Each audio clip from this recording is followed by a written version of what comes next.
In a shocking turn of events, a beloved ex-Premier League football icon was struck by a pickup truck on a South African highway, leaving him hospitalized and raising questions about road safety.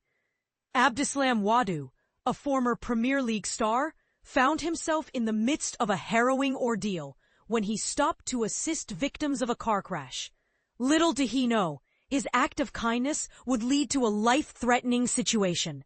Returning from an Orlando Pirates match, Ouaddou witnessed a devastating accident and immediately sprang into action to lend a helping hand. But fate had other plans. As he attended to the injured, a pickup truck came speeding towards him, leaving no time to react.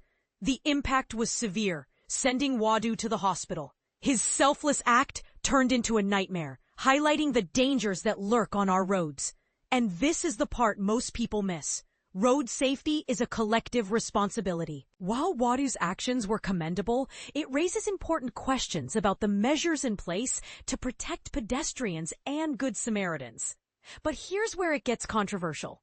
Some argue that the onus shouldn't solely lie on individuals, but also on authorities to enforce stricter traffic laws and improve infrastructure. What are your thoughts? Should the government do more to ensure the safety of its citizens on the roads? Share your views in the comments below. Recommended external content. Check out this video that delves deeper into the incident and the broader implications of road safety in South Africa. Remember, personal identifiable data could be transferred to third parties.